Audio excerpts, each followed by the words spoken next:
ஏமா இருமா ஏன் டென்ஷன் ஆகுற? என்னோட யூனிவர்ஸ்ல ஒன்லி வெண்ணிலா தான் இருக்கு. நான் என்னமா பண்ண முடியும்? அடுத்த பாட்டு வேற ஏதாவது வருதான்னு பாப்போம். வெண்ணிலவே விண்ணை தாண்டி வருவாயா, விளையாட ஜோடி தேவையா. வெண்ணிலா வராது, நீதான் விண்ணுக்கு போகணும். ஏதாவது பண்ணிக்கிட்டு பேசாம இரு. என் வெண்ணிலா செம்ம ரொமான்ஸ் மூடுக்கு வந்துட்டா. மாப்பிள்ளை பாத்தீங்களா?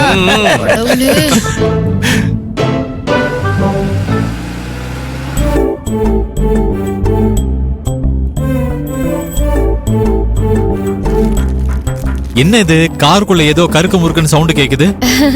தம்பி, நான் தான் முறுக்கு சாப்பிட்டுக்கிட்டு இருக்கேன். அண்ணி, எனக்கும் லைட்டா பசிக்கிற மாதிரி தான் இருக்கு. ஏதாவது இருக்கா? தம்பி, முறுக்கு, மிச்சரு, சிப்ஸ் எல்லாமே வச்சிருக்கேன். உனக்கு என்ன வேணும்னு சொல்லு. அண்ணா, மலை ஏறும்போது இந்த மாதிரி முறுக்கு சிப்ஸ் எல்லாம் சாப்பிடவே கூடாது. அப்படி சாப்பிட்டா வயிறு புரட்டும். ஐயோ, என்ன சொல்றீங்க தம்பி? மிச்சரு முறுகெல்லாம் சாப்பிட்டா மலை ஏறும்போது வயித்த புரட்டுமா? அண்ணா, வயிறு புரட்டுறது மட்டும் இல்ல, கலக்கி விட்டுரும். ஆமா, நான் சொல்றத கேட்டு நீங்க ஏன் இவ்வளவு ஷாக் ஆகுறீங்க? ஒண்ணு இல்ல, நான் ஆக்சுவலி இஷ்டத்துக்கு கிலோ கணக்குல எல்லாத்தையும் சாப்பிட்டேன். ஏண்டா, நீ ஒரு டாக்டர் தானே, இதெல்லாம் முன்னாடி சொல்ல மாட்டியா? அதுக்கு முதல்லயே நீங்க கேட்கணும். பசிக்குதுன்னா என்கிட்ட சொல்ல வேண்டியது தானே. எதுக்கு முறுக்கெல்லாம் சாப்பிட்டுட்டு?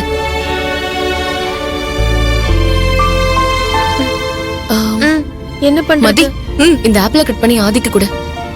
குடு, அவனுக்கு முதல்ல கட் பண்ணி கொடு. இல்லனா பசியில தப்பு தப்பாவோ எக்கு தப்பாவோ ஓட்டுவான் அவன். குடிங்க. ஏங்க இப்படி அபசகுணமா பேசுறீங்க?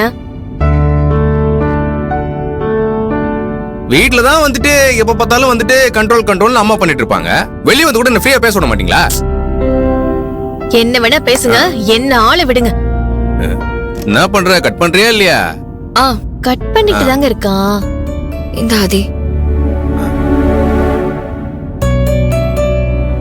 மதி, கார் ஓட்டும் போது இப்படி சாப்பிட கொடுத்தா தம்பி அப்புறம் எப்படி கார் ஓட்டும்? நீ அவனோட பொண்டாட்டி தானே? அவனுக்கு உன் கையால ஊட்டி விடலாம்ல. சீதா கரெக்டா தான் கேக்குற. நீயே ஊட்டி விடு. அப்பதான் என் தம்பி கரெக்டா கார் ஓட்டுவான். உன் வாழ்க்கையே நல்லபடியா ஓடும். மதி, எதுக்கு தயங்குற? அவரு சொல்றது நியாயம் தானே. உன் புருஷனுக்கு நீயே ஊட்டி விடு. நீங்க இப்படி எல்லாம் பண்ணுவீங்கன்னு எனக்கு தெரியும். இதுக்குதான் நான் ஏற்காடுக்கு வர்றதுக்கு சம்மதிக்கவே மாட்டேன்னு சொன்னேன். மகள் நீதான் கட்டாயப்படுத்தி சம்மதிக்க வச்சா.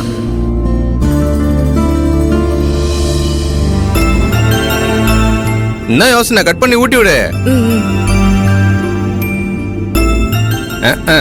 கல்யாணம் இத்தனை நாள் ஆச்சு, இதெல்லாம் சொல்லி கொடுக்க வேண்டியதா இருக்கு. சாப்பிடுற? பரவாயில்ல மதி, நானே சாப்பிட்டுக்கிறேன். இது ஆவறது இல்லடா, இது ஆவறதே இல்ல. ஐயோ, சரி செல்வம், நல்லா சரி. ஏங்கா இப்படி பேசுற? உன் வாழ்க்கையில தப்பான ஒரு விஷயம் நடந்து போச்சுதான். ஆனா அதை சரி பண்ணிக்க வாழ்க்கையே உனக்கு ஒரு வாய்ப்பு கொடுத்திருக்குக்கா. அதையும் புரிஞ்சுக்க மாட்டேங்கிற? சந்தோஷமா இருக்கா? பழசையும் நினைச்சு மனசை போட்டு நீங்க குழப்பிக்காதீங்க அண்ணே. புது இடத்துக்கு வந்திருக்கோம். எல்லாத்தையும் மறந்துட்டு புதுசா ஒரு லைஃப ஸ்டார்ட் பண்ணணும். அத பத்தி மட்டும் யோசிங்க. நீ மட்டும் பேசாத மகா. தலைவலியும் காய்ச்சலும் தனக்கு வந்தாதான் தெரியும்.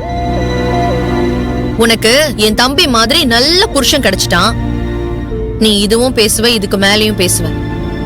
ஆனா எனக்கு உன் அண்ணன் மாதிரி ஒரு ஃப்ராட் தானே கிடைச்சிருக்கான். கா, என்னக்கா இப்படி சொல்ற? ஜீவா தான் இப்ப முன்ன மாதிரி இல்லையே. சொல்ல போனா அவர் வந்ததுக்கு அப்புறம் தான் நம்ம கார்மெண்ட்ஸ்ல ஆர்டர் மேல ஆர்டர் குவியுது. நீ அதை கவனிச்சியா இல்லையா? ஜீவா ராசியான ஆளுக்கா? கார்மெண்ட்ஸ் அவனோட தங்கச்சியோடது, ராசியா தான் இருக்கும். ஆனா எனக்கு இவன் வந்ததுல இருந்து தூக்கமே போச்சு. என் நிம்மதி, சந்தோஷம் எல்லாமே போச்சு. வெண்ணிலா, நீ வெளியில தான் இப்படி பேசுற. ஆனா ஒரு விஷயத்தை நல்லா யோசிச்சு பாரு. உன்னை லவ் பண்ணும்போது இந்த மாமா இதே பாட்டெல்லாம் தானே பாடி உன்னை இம்ப்ரெஸ் பண்ண. ஞாபகம் இருக்குல்ல? இப்ப வரைக்கும் இவன் வேற எந்த பொண்ணையும் திரும்பி கூட பார்க்கவே இல்லையேன்னு உன் மாமாவை பத்தி பெருமையா தானே நீ நினைக்கிற? உன்னை எவ்ளோ திட்டினாலும் எவ்ளோ உன்னை பத்தி தப்பா பேசினாலும் இதே மாதிரி பண்ணிக்கிட்டு இருக்கே. உனக்கெல்லாம் கொஞ்சம் கூட வெக்கம் மானம் சூடு சொரணை இதெல்லாம் இல்லவே இல்லையா? பொண்டாட்டிக்கிட்ட வெக்கம் மானம் சூடு சொரணை இதெல்லாம் எதுவும் பார்க்காம அப்படியே கால உழுகுறவன் தாமா நல்ல புருஷன். என்ன மாப்பிள்ள நான் சொல்றது? இல்லையா பின்ன? நான்லாம் எதுக்கு யோசிச்சாலும் என் பொண்டாட்டி கால்ல விட மட்டும் யோசிக்கவே மாட்டேன். நீங்களும் அப்படித்தானே? சூப்பர். எல்லாரும் அப்படிதான். அதுதான் ஒரு சிறந்த ஆம்பளைக்கு அடையாளம்.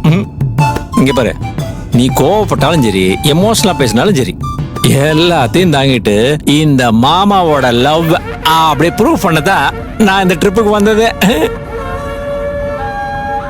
மகாவை மாப்பிள்ளையோட ஒன்னு எனக்கு நல்லா தெரியுமா. நீ என் மேல அவ்வளவு லவ் வச்சிருக்க. உனக்குள்ள இருக்கிற காதல நான் எப்படி வெளியில கொண்டு வரேன்னு மட்டும் பாரு. அடுத்த பாட்டை ப்ளே பண்ணிடுவோமா? சொல்லு சொல்லு சொல்லு. ஓகே. ஏண்டே கொஞ்சமாவது புருஷன்ற மரியாதை இருக்கா உனக்கு? உங்களுக்கு மட்டும் ஏதாவது பொண்டாட்டின்னு கொஞ்சம் மரியாதை இருக்கா? படி போடா. ஐயோ சாரிங்க சாரிங்க சாரிங்க மன்னிச்சிருங்க மன்னிச்சிருங்க நிஜமா சாரிங்க. அப்படியே நம்பிட்டோம். பின்ன நீங்க ரெண்டு பேரும் புருஷன் பொண்டாட்டி தானே? ஒரு ஆப்பிள் கூட புருஷன் கூட்டி விட மாட்டியா? ரெண்டு பேரும் சேர்ந்துட்டு அனிமன் இப்படி கேவலப்படுத்துறீங்க. அண்ணே கொஞ்சம் சும்மா இருக்கீங்களா? ஆமா இப்படிதான் சொல்லுவேன். தம்பி ஹனிமூன் போறது சும்மா இருக்கிறதுக்கு இல்ல, ஜாலியா இருக்கிறதுக்கு. புரியுதா? அத முதல்ல ஞாபகம் வச்சுக்கோ. ஹனிமூன்னா வந்து இது மாதிரி ஊட்டணும் சாப்பிடணும் இந்த மாதிரிலாம் இருக்குது. நீ இந்த மாதிரி பண்ணனா ஹனிமூன் எப்படி ஹனிமூனா இருக்கும்? இவங்க ரெண்டு பேரும் ரொம்ப டென்ஷன் பண்றாங்க. காருக்குள்ள சரக்கு போடக்கூடாதுன்னு பார்த்தா விட மாட்டேங்கிறாங்க. யாருக்கும் தெரியாம ஸ்டார்ட் பண்ண வேண்டியதுதான்.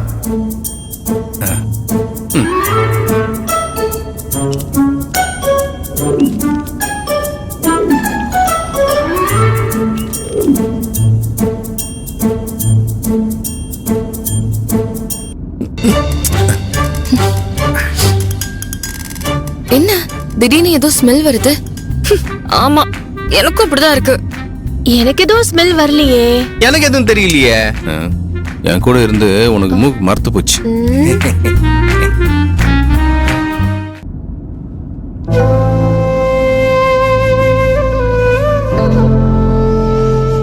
ஆதிய உயிருக்கு உயிரா காதலிச்சுட்டு அவனை எனக்கு கட்டி வச்சுட்டு அவனை மறக்க முடியாம மனசுக்குள்ள நீ தவிக்கிறது எனக்கு தெரியும் மகள். நீங்க ரெண்டு பேரும் இன்னும் ஒருத்தர் நினைச்சுக்கிட்டு தான் இருக்கீங்கன்னு இப்பவே உங்களுக்கு நான் ப்ரூவ் பண்றேன்.